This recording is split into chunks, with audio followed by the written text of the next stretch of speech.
ಈ ಚರ್ಚೆಯ ಚೌಕಟ್ಟನ್ನ ನಿರ್ಧರಿಸುವ ಪ್ರಮುಖ ಪ್ರಶ್ನೆಗಳು ನಿಮ್ಮ ಮುಂದೆ. ನ್ಯೂಸ್ 18 ಕಂಡಿದ್ದು ಅಧಿಕಾರಿಗಳಿಗೆ ಕಾಣಲಿಲ್ವಾ, ಅಥವಾ ಕಂಡ್ರು ಕಾಣದಂತೆ ವರ್ತಿಸೋದೇ ಇವರ ಕಾರ್ಯಶೈಲಿಯ ಕಾರ್ಯವೈಖರಿಯ? ನಾವು ಕೇಳೋದು ಬಹಳ ಸಿಂಪಲ್ ಇತ್ತು.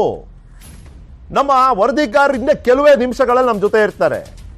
ಭತ್ತನೇ ಬೆಳೆದೇ ಇರುವಂತ ಜಿಲ್ಲೆಯಲ್ಲಿ 10ಕ್ಕೂ ಹೆಚ್ಚು ರೈಸ್ ಮಿಲ್ಗಳ ಕೆಲಸ ಏನು? ಅಲ್ಲಿಂದ ಶುರುವಾಯಿತು ಸಂಶಯ. ಅಲ್ಲಿಂದ ನಾವು ಹಿಂಬಾಲಿಸಿದ್ವಿ, ಬಂದು ನಿಂತಿದ್ದೀವಿ ಇವತ್ತು ಈ ವರದಿ ಜೊತೆ ನಿಮ್ಮ ಮುಂದೆ.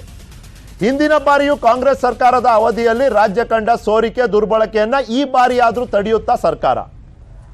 ಹಿಂದಿನ ಬಾರಿ ಸಿದ್ದರಾಮಯ್ಯನವರು ಬಹಳ ಪಾಪ್ಯುಲರ್ ಸ್ಕೀಮ್ ಅವತ್ತಿನ ದಿನಕ್ಕೆ, ಇವತ್ತಿಗೂ ಅದು ಪಾಪ್ಯುಲರೇ, ಅನ್ನಭಾಗ್ಯ.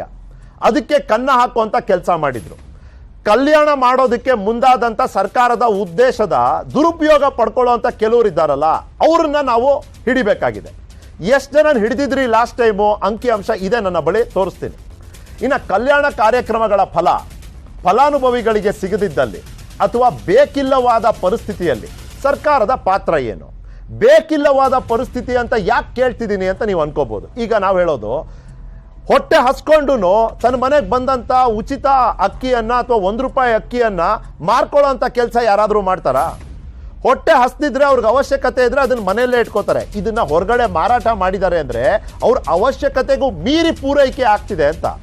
ಇಂಥ ಸಂದರ್ಭದಲ್ಲಿ ನಿಯಮಗಳ ಮಾರ್ಪಾಡು ಒಂದು ರಚನಾತ್ಮಕ ಚಿಂತನೆಗೆ ಆಸ್ಪದ, ಅವಶ್ಯಕತೆ ಇದೆಯಾ?